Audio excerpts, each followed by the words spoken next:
ហេតុអ្វីចាំបាច់មាន personal branding វាសំខាន់បែបណាចំពោះអាជីវកម្មរបស់អ្នកចាគឺជាឱកាសមាសមែនទែនសម្រាប់គ្រប់គ្នា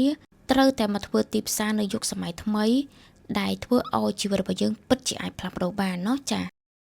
គឺវាជាអាជីវកម្មមួយដែលល្អចាវាគ្មានហានិភ័យវាចុះទុនតិចចាมันចាំបាច់មានបុគ្គលិកច្រើនចាគឺអ្នកទាំងនេះអាចសាងតែខ្លួនយើងម្នាក់ក៏អាចបង្កើនចំណូលមហាសាលចាសម័យនេះហើយគឺយើង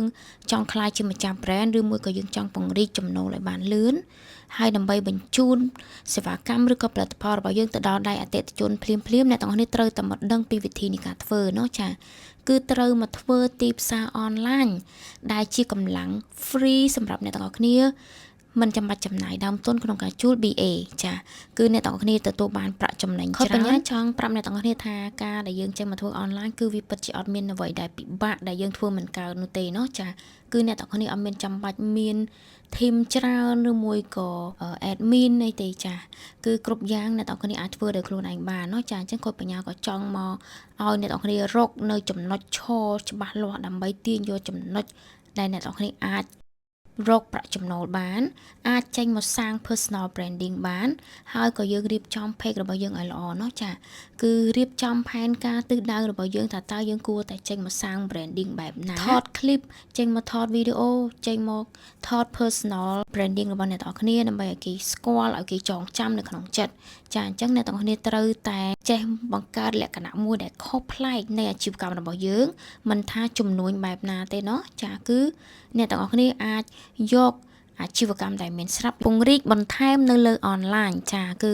technique ធ្វើយ៉ាងណាឲ្យគេស្គាល់ចា technique ធ្វើយ៉ាងណា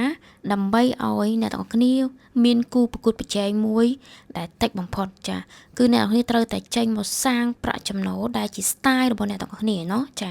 ការដែលយើងមានផែនការទិសដៅនៃការធ្វើ content ច្បាស់លាស់តាមរយៈ platform ផ្សេង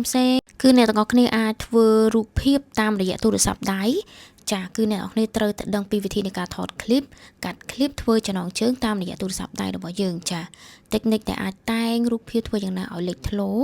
ចាគឺ technique ដែលអាចសរសេរផុសបែបណាដើម្បីគេចង់ទិញចំណុចសំខាន់គឺអ្នកទាំងគ្នាត្រូវតែដឹងពីវិធីនៃការបន្ថែមគុណតម្លៃឲ្យផលិតផលឬមួយក៏សេវាកម្មរបស់អ្នកទាំងគ្នាដើម្បីឲ្យលក់បានថ្លៃចាសម្រាប់បងប្អូនម្ចាស់អាជីវកម្មដែលគាត់ចង់ពង្រឹងសមត្ថភាពនៅលើអនឡាញចាអ្នកទាំងអស់គ្នាអាចឆាតចូល page គាត់បញ្ញានឹងចាប់ទឹកដៃបង្វឹកផ្ទាល់